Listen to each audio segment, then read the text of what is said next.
Hello everyone. तो हमने chapter 7 start किया था बृहस्थ कोणों से संबंधित प्रमेय और theorems related to the angles in a circle, जिसमें हमने 7.1 तो पहले ही कंप्लीट कर लिया था। तो पता नहीं कैसे 7.2 और 7.3 छूट गया था, तो अब हम इसे कंप्लीट करने जा रहे हैं। मेक श्योर आप चैनल को सब्सक्राइब कर लें ताकि सारे नोटिफिकेशंस आपको मिलते रहें।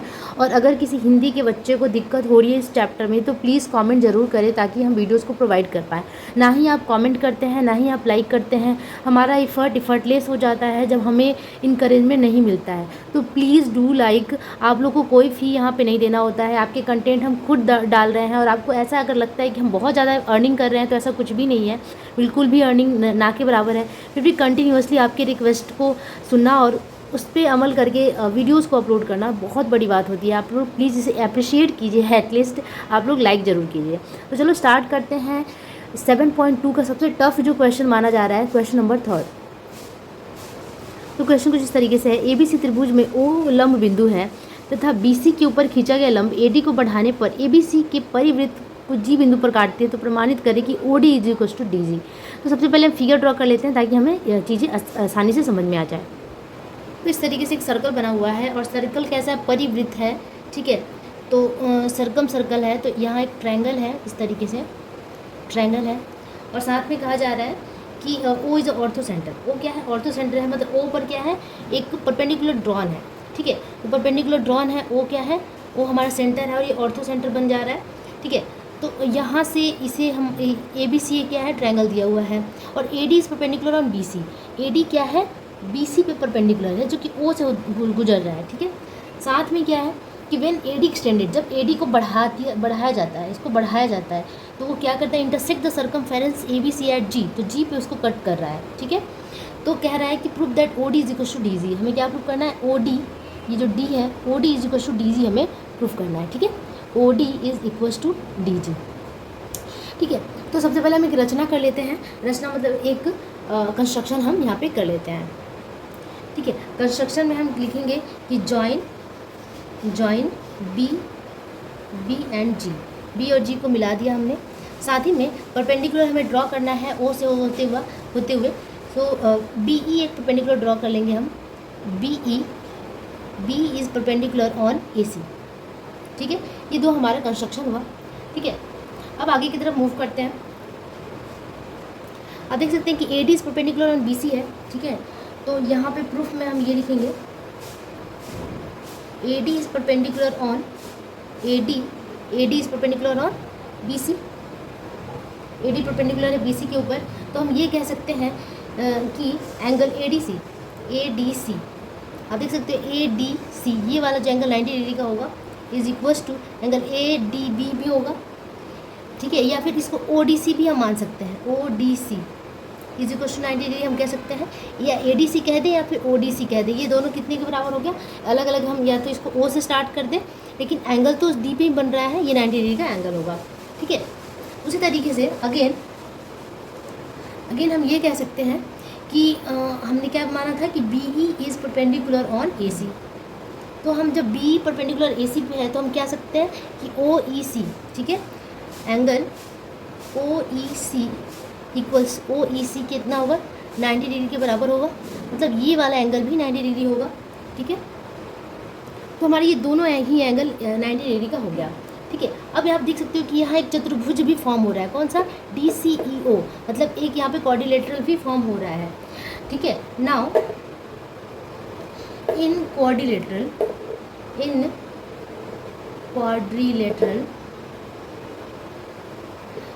ओ डी सी ई आप देख सकते हो, ओ डी सी ई एक क्वाड्रिलेटरल फॉर्म हो रहा है जिसमें दो एंगल 90 डिग्री के हो गए। Angle O D C plus angle, और ये दोनों क्या है, अपोजिट एंगल है, एक दूसरे के साथ क्या है, अपोजिट है, प्लस एंगल ओ ई सी दोनों का वैल्यू कितना था, ओ ई सी 90 था और ओ डी सी भी 90 था।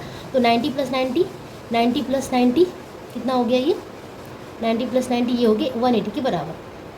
ठीक है, जब ये दोनों 180 के बराबर होता है तो हमें पता है कि कोई भी चतुर्भुज में, कोई भी क्वाड्रिलेटरल का जो सम ऑफ द एंगल्स होते हैं वो 360 के बराबर होता है। जब ये दोनों 180 हो गया तो ये दोनों भी 180 के बराबर होगा।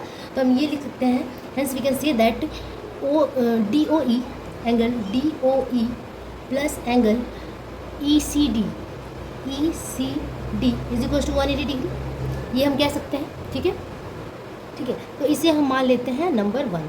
ठीक है, अब आप देख सकते हैं कि अगर हम इसको टारगेट करें, बी को देखें, आप बी पे कंसंट्रेट करें, तो बी के साथ हम ये कह सकते हैं कि BOD प्लस DOE दोनों मिल के क्या बना रहे हैं, एक सरल रेखा बना रहा है, सरल रेखा बना रहा है। और सरल रेखा का जो एंगल होता है, स्ट्रेट एंगल कितना होता है, 180 डिग्री के बराबर होता है। तो हम ये कह सकते हैं कि now we have BOD angle BOD plus angle DOE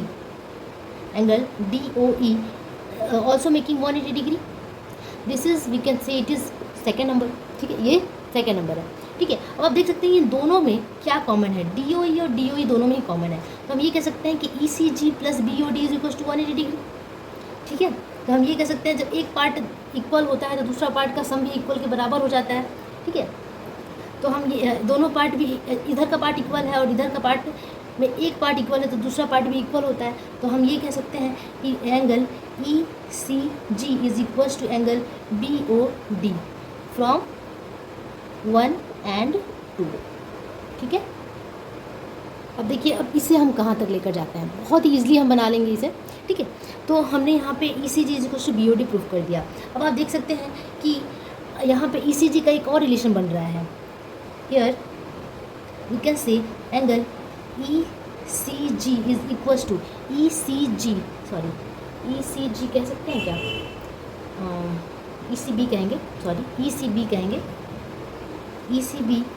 ECB is equal to angle ECB is equal to AGB कहेंगे, एंगल AGB।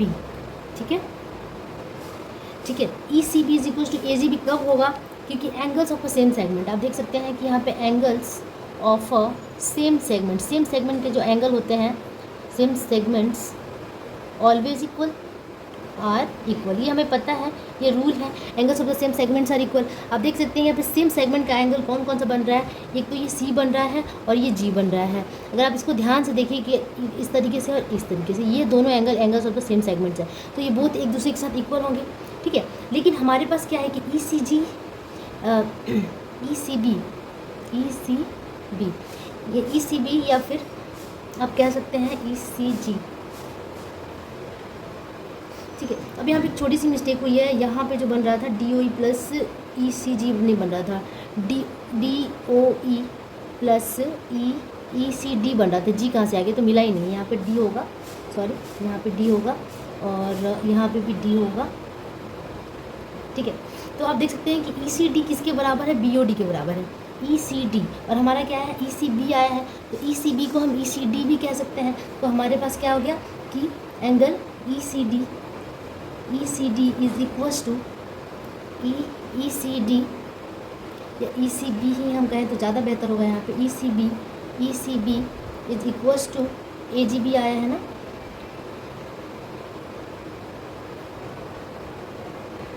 ठीक है, तो यहाँ पे देख रहे हैं ECD किसके बराबर है, ECD किसके बराबर है, BOD के बराबर है। यहाँ पे ECB किसके बराबर है, AGB के बराबर है। तो ECB की जगह पे ECB की जगह पे हम ECD भी लिख सकते हैं। सॉरी, ECD किसके बराबर है, यहाँ पे एंगल AGB के बराबर है। ठीक है, अब यहाँ से ये हो गया हमारा थर्ड नंबर, ये नहीं थर्ड हम इसे दे देते हैं, इसे थर्ड दे देते हैं, इसे हम दे देते हैं फोर्थ नंबर। ठीक है, तो फ्रॉम थर्ड एंड फोर्थ दिख नहीं रहा होगा, हाँ, थर्ड एंड फोर्थ से हमें क्या मिला कि ECD जो है ECD इक्वल हो गया, तो हम ये कह सकते हैं angle BOD is equal to angle AGB। BOD मतलब ये वाला जो एंगल है BOD, ये वाला एंगल है वो AGB के बराबर है। और AGB को हम क्या लिख सकते हैं, हम AGB को OGB भी लिख सकते हैं। तो हम लिख सकते हैं कि BOD is equal to angle OGB। ठीक है, ये दोनों एंगल एक दूसरे के बराबर आ गए। कितना ईजिली आ गया, थोड़ा सा आपको समझने की ज़रूरत है। बस यहाँ पे जो एंगल्स है ना वो ऊपर से भी ले सकते हैं, नीचे से भी ले सकते हैं। यहाँ पे थोड़ी सी कन्फ्यूज़न क्रिएट हो गई थी, लेकिन अगर आप ध्यान से इसको करेंगे तो कन्फ्यूज़न क्रिएट नहीं होगा। ठीक है, तो हमने यहाँ पे ये 5th नंबर हमारा आ गया और यही हमारा मेन है। अब हम क्या करेंगे, इन दोनों ट्रायंगल में देखेंगे BOD और BGD में। ठीक है, now in triangle now in triangle BOD, ठीक है, now in triangle BOD and BGB and BGB में देखते हैं BGD, ठीक है, इन दोनों ट्रायंगल में हमें क्या मिल रहा है। आप देख सकते हो कि एंगल्स तो हमेशा यहाँ पे एंगल इक्वल हो गया, एंगल O मतलब कि angle BOD is equals to angle DGB हो गया था, या BGD हो गया था। क्यों? क्योंकि ये दोनों एंगल तो हमने इक्वल प्रूफ कर दिया, यहाँ पे G एंगल O के साथ बराबर है, तो पहला शर्त हमें मिल गया। दूसरा शर्त आप देख सकते हैं कि ये क्या था कि आपका BG कॉमन है, BD कॉमन है, BD इज़ कॉमन, BD क्या है, कॉमन है। तीसरा क्या है कि जो आपका BC था, BC के ऊपर परपेंडिकुलर ड्रॉ था, क्या AD था, तो यहाँ पे 90 डिग्री का एंगल बन रहा है दोनों तरफ, ठीक है, तो यहाँ पे दोनों तरफ 90 डिग्री का एंगल बन रहा है। तो हम लिख सकते हैं कि एंगल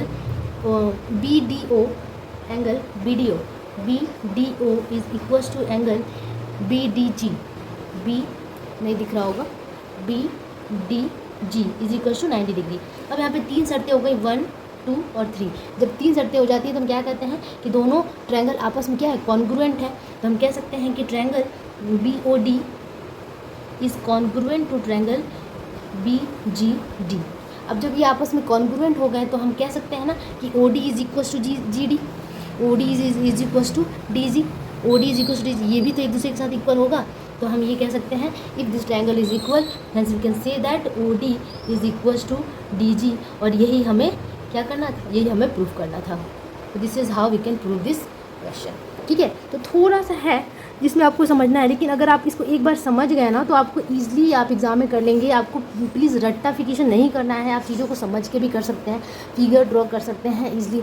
जब फिगर ड्रॉ हो जाता है तो हम उसको ईजिली सॉल्व कर लेते हैं। तो इसी तरीके से हमने क्वेश्चन नंबर 3 को कंप्लीट कर लिया। एक बार और मैं स्क्रॉल कर लूँ ताकि आप अच्छे से सोल्यूशन को समझ सकें। अगर फिर भी आपको दिक्कत हो तो कमेंट में आप ज़रूर लिखिए। एक बार और मैं हिंदी में भी समझाने की कोशिश करूँगी अगर कोई हिंदी का बच्चा और इसे दिक्कत हो रही है, ठीक है।